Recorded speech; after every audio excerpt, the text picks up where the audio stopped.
할렐루야 사랑 축복합니다. 5월 23일입니다.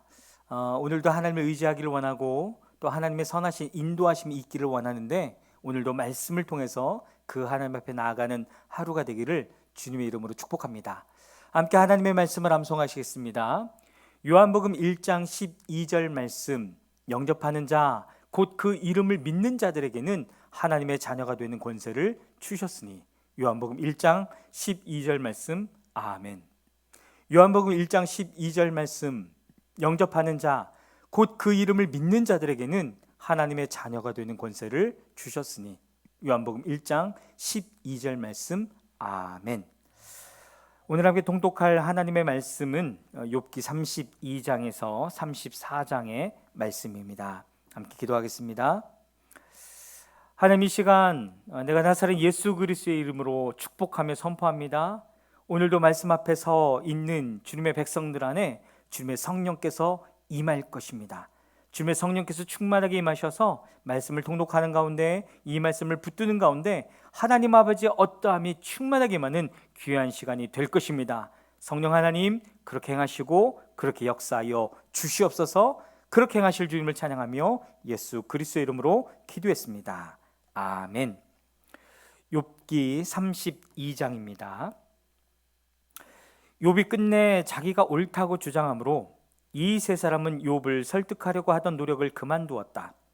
욥이 이렇게 자기가 옳다고 주장하면서 모든 잘못을 하나님께 돌림으로 옆에 서서 듣기만 하던 엘리후라는 사람은 듣다 못하여 분을 더 이상 참지 못하고 화를 냈다. 엘리후는 람족 속에 속하는 부수 사람 바라겔의 아들이다. 엘리후는 또 욥의 세 친구에게도 화를 냈다. 그 세 친구는 욥을 정죄하려고만 했지 욥이 하는 말에 변변한 대답을 하지 못하였기 때문이다. 그들 가운데서 엘리후가 가장 젊은 사람이므로 그는 다른 사람들이 말을 끝낼 때까지 기다려야만 하였다. 그런데 그 세 사람이 모두 욥에게 대답을 제대로 하지 못하였으므로 그는 화가 났다. 부수 사람 바라겔의 아들 엘리후가 말하였다. 나는 어리고 세 분께서는 이미 연로하십니다. 그래서 나는 어른들께 선뜻 나서서 내 견해를 밝히기를 망설였습니다. 나는 듣기만 하겠다고 생각하였습니다. 오래 사신 분들은 살아오신 것만큼 지혜도 쌓으셨으니까 세 분들께서만 말씀하시도록 하려고 생각하였습니다. 그러나 깨닫고 보니 사람에게 슬기를 주는 것은 사람 안에 있는 영, 곧 전능하신 분의 입김이라는 것을 알았습니다. 사람은 나이가 많아진다고 지혜로워지는 것이 아니며 나이를 많이 먹는다고 시비를 더 잘 가리는 것도 아니라는 것을 알았습니다. 그래서 나도 생각하는 말을 말씀드리고자 합니다. 내가 하는 말을 들어주시기 바랍니다. 세 분이 말씀하시는 동안에 나는 참으며 듣기만 하였습니다. 세 분이 지혜로운 말씀을 찾으시는 동안에 나는 줄곧 기다렸습니다. 나는 세 분이 하시는 말씀을 주의 깊게 들었습니다. 그런데 세 분께서는 어느 한 분도 욥 어른의 말을 반증하거나 어른의 말에 제대로 답변하지 못하셨습니다. 그러고서도 어떻게 지혜를 발견했다고 주장하실 수 있으십니까? 세 분께서 이 일에 실패하셨으니 내가 이제 욥 어른으로 하여금 하나님의 대답을 들으시도록 하겠습니다. 욥 어른이 나에게 직접 말을 걸어온 것이 아니므로 나는 세 분께서 말씀하시는 것과는 다른 방식으로 욥 어른께 대답하겠습니다. 욥 어른께서는 들으십시오. 세 분 친구가 놀라서 말을 하지 못합니다. 그분들은 어른께 아무런 대답도 하지 못합니다. 그런데도 내가 그들이 입을 다물 때까지 기다려야 합니까? 이제 그들은 할 말도 없으면서 그냥 서 있기만 합니다. 그럴 수 없습니다. 이제는 내가 대답하겠습니다. 내가 생각한 말을 말씀드리겠습니다. 이제는 더 이상 기다릴 수 없고 말을 참을 수도 없습니다. 말할 기회를 얻지 못하면 새술이 가득 담긴 포도주 부대가 터지듯이 내 가슴이 터져버릴 것 같습니다. 참을 수 없습니다. 말을 해야 하겠습니다. 이 논쟁에서 어느 누구 편을 들 생각은 없습니다. 또 누구에게 듣기 좋은 말로 아첨할 생각도 없습니다. 본래 나는 아첨할 줄도 모르지만 나를 지으신 분이 지체하지 않고 나를 데려가실까 두려워서도 그럴 수는 없습니다. 욥기 33장입니다. 욥 어른은 부디 내가 하는 말을 잘 들어주시기 바랍니다. 내가 하는 말 한마디 한마디에 귀를 기울여 주시기 바랍니다. 이제 내 마음속에 있는 것을 말할 준비가 되었습니다. 내 입속에서 혀가 말을 합니다. 나는 지금 진지하게 말하고 있습니다. 나는 진실을 말하려고 합니다. 하나님의 영이 나를 만드시고 전능하신 분의 입김이 내게 생명을 주셨습니다. 대답하실 수 있으면 대답해 보시기 바랍니다. 토론할 준비를 하고 나서시기를 바랍니다. 보십시오. 하나님이 보시기에는 어른이나 나나 똑같습니다. 우리는 모두 흙으로 지음을 받았습니다. 그러므로 어른께서는 나를 두려워하실 까닭이 없습니다. 내게 압도되어서 길을 펴지 못하는 일이 있어서도 안 될 것입니다. 어른께서는 이런 말씀을 하셨습니다. 내게는 잘못이 없다. 나는 잘못을 저지르지 않았다. 나는 결백하다. 내게는 허물이 없다. 그런데도 하나님은 내게서 흠잡을 것을 찾으시며 나를 원수로 여기신다. 하나님이 내 발에 착고를 채우시고 내 일거수일투족을 다 감시하신다 하고 말씀하셨습니다. 그러나 내가 욥 어른께 감히 말합니다. 어른은 잘못하셨습니다. 하나님은 어떤 사람보다도 크십니다. 그런데 어찌하여 어른께서는 하나님께 불평을 하면서 대드시는 겁니까? 어른께서 하시는 모든 불평에 일일이 대답을 하지 않으신다고 해서 하나님께 원망을 할 수 있습니까? 사실은 하나님이 말씀을 하시고 또 하신다고 하더라도 사람이 그 말씀에 주의를 기울이지 못할 뿐입니다. 사람이 꿈을 꿀 때에, 밤에 환상을 볼 때에, 또는 깊은 잠에 빠질 때에, 침실에서 잠을 잘 때에, 바로 그때에 하나님은 사람들의 귀를 여시고 말씀을 듣게 하십니다. 사람들은 거기에서 경고를 받고 두려워합니다. 하나님은 사람들이 죄를 짓지 않도록 하십니다. 교만하지 않도록 하십니다. 하나님은 사람의 생명을 파멸에 빠지지 않도록 지켜주시며 사람의 목숨을 사망에서 건져주십니다. 하나님은 사람에게 질병을 보내셔서 잘못을 고쳐주기도 하시고 사람의 육체를 고통스럽게 해서라도 잘못을 고쳐주기도 하십니다. 그렇게 되면 병든 사람은 입맛을 잃을 것입니다. 좋은 음식을 보고도 구역질만 할 것입니다. 살이 빠져 몸이 바짝 마르고 전에 보이지 않던 앙상한 뼈만 두드러질 것입니다. 이제 그의 목숨은 무덤에 다가서고 그의 생명은 죽음의 문턱에 이르게 될 것입니다. 그때에 하나님의 천사 1000명 가운데서 한 명이 그를 도우러 올 것입니다. 그 천사는 사람들에게 사람이 마땅히 해야 할 일을 상기시킬 것입니다. 하나님은 그에게 은혜를 베푸시고 천사에게 말씀하실 것입니다. 그가 무덤으로 내려가지 않도록 그를 살려주어라. 내가 그의 몸값을 받았다. 그렇게 되면 그는 다시 젊음을 되찾고 건강도 되찾을 것입니다. 그가 하나님께 기도를 드리면 하나님은 그에게 응답하여 주실 것입니다. 그는 기쁨으로 하나님을 섬기고 하나님은 그를 다시 정상적으로 회복시켜 주실 것입니다. 그는 사람들 앞에서 고백할 것입니다.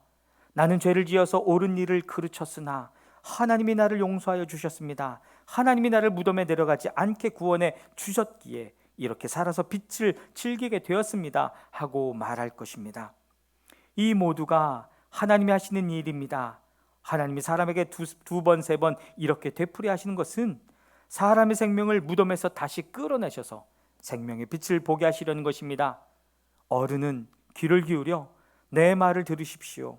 내가 말하는 동안은 조용히 듣기만 해주십시오. 그러나 하실 말씀이 있으시면 내가 듣겠습니다. 서슴지 말고 말씀해 주십시오. 나는 어른이 옳으시다는 것을 드러내고 싶습니다.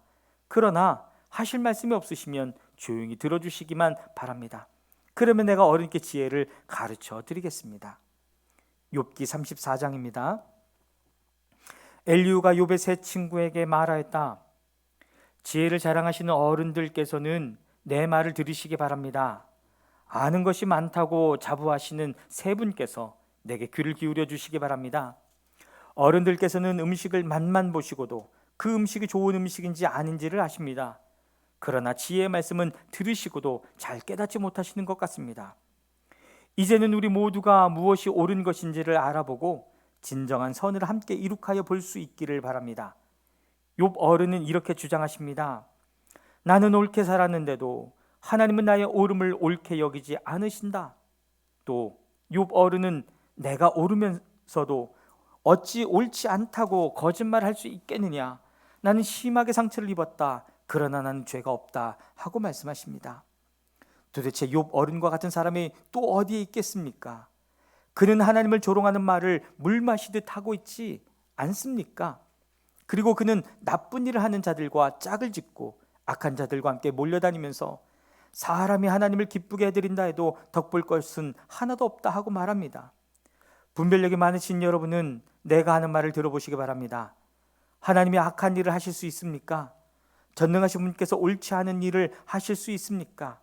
오히려 하나님은 사람에게 사람이 한 일을 따라서 갚아주시고 사람이 걸어온 길을 따라서 거두게 하시는 분입니다. 전능하신 하나님은 악한 일이나 정의를 그르치는 일은 하지 않으십니다. 어느 누가 하나님께 땅을 주관하는 전권을 주기라도 하였습니까? 어느 누가 하나님께 세상의 모든 것을 맡기기라도 하였습니까? 만일 하나님이 결심하시고 생명을 주는 영을 거두어 가시면 육체를 가진 모든 것은 일시에 죽어 모두 흙으로 돌아가고 맙니다. 욥 어른께서 슬기로우신 분이면 내가 하는 이 말을 깊이 생각해 보시기 바랍니다. 내가 하는 말을 귀담아 들으시기 바랍니다. 욥 어른은 아직도 의로우신 하나님을 비난하십니까? 하나님이 정의를 싫어하신다고 생각하십니까? 하나님만은 왕을 보시고서 너는 쓸모없는 인간이다 하실 수 있고 높은 사람을 보시고서도 너는 악하다 하실 수 있지 않습니까? 하나님은 통치자의 편을 들지도 않으시고 부자라고 하여 가난한 사람보다 더 우대해 주지도 않으십니다. 하나님이 손수 이 사람들을 지으셨기 때문입니다. 사람은 삽시간에 아니 한밤중에라도 죽습니다. 하나님이 사람을 치시면 사람은 죽습니다. 아무리 힘센 것이라고 하더라도 하나님은 그것을 간단히 죽이실 수 있습니다. 참으로 하나님의 눈은 사람의 일거수일투족을 살피시며 그의 발걸음을 낱낱이 지켜보고 계십니다. 악한 일을 하는 자들이 하나님을 피하여 숨을 곳은 없습니다. 흑암 속에도 숨을 곳이 없고 죽음의 그늘이 드리운 곳에도 숨을 곳은 없습니다. 사람이 언제 하나님 앞으로 심판을 받으러 가게 되는지 그 시간을 하나님은 특별히 정해주지 않으십니다. 하나님은 집권자를 바꾸실 때에도 이 일을 미리 조사하지 않으십니다. 하나님은 그들이 한 일을 너무나도 잘 아시기 때문입니다. 하나님이 그들을 하룻밤에 다 뒤엎으시니 그들이 일시에 쓰러집니다. 하나님은 사람들이 보는 곳에서 악인들을 처벌하십니다. 그리고 하나님을 따르던 길에서 벗어나고 하나님이 지시하시는 어느 길로도 가지 않기 때문입니다. 그래서 가난한 사람들의 하소연이 하나님께 다다르고 살기 어려운 사람들의 부르짖음이 그분께 들리는 것입니다. 그러나 하나님이 침묵하신다고 하여 누가 감히 하나님을 비난할 수 있겠습니까? 하나님이 숨으신다고 하여 누가 그분을 비판할 수 있겠습니까? 경건하지 못한 사람을 왕으로 삼아서 고집센 민족과 백성을 다스리게 하신들 누가 하나님께 항의할 수 있겠습니까? 욥 어른은 하나님께 죄를 고백하고서 다시는 죄를 짓지 않겠다고 약속하신 적이 있으십니까? 잘못이 무엇인지를 일러달라고 하나님께 요구하시면서 다시는 악한 일을 저지르지 않겠다고 약속하신 적이 있으십니까? 어른은 하나님이 하시는 것을 반대하시면서도 어른께서 원하시는 것을 하나님이 해주실 것이라고 기대하십니까? 물론 결정은 어른께서 하실 일이고 내가 할 일이 아니지만 지금 생각하고 계신 것을 말씀해 주시기 바랍니다. 분별력 있는 사람이면 내 말에 분명히 동의할 것입니다. 내 말을 들었으니 지혜가 있는 사람이면 욥 어른이 알지도 못하면서 말을 하고 기껏 한 말도 모두 뜻없는 말뿐이었다는 것을 알 수 있을 것입니다. 욥 어른이 한 말을 세 분은 곰곰이 생각해 보시기 바랍니다. 세 분께서는 그가 말하는 것이 악한 자와 같다는 것을 아시게 될 것입니다. 욥 어른은 자신이 지은 죄에다가 반역까지 더하였으며 우리가 보는 앞에서도 하나님을 모독하였습니다. 아멘. 사랑하는 여러분, 오늘 하루의 삶 가운데 또 하나님 앞에 정직하고 또 겸손하게 또 하나님을 신뢰하고 의뢰하며 나아가는 하루가 되기를 주님의 이름으로 축복합니다. 아멘.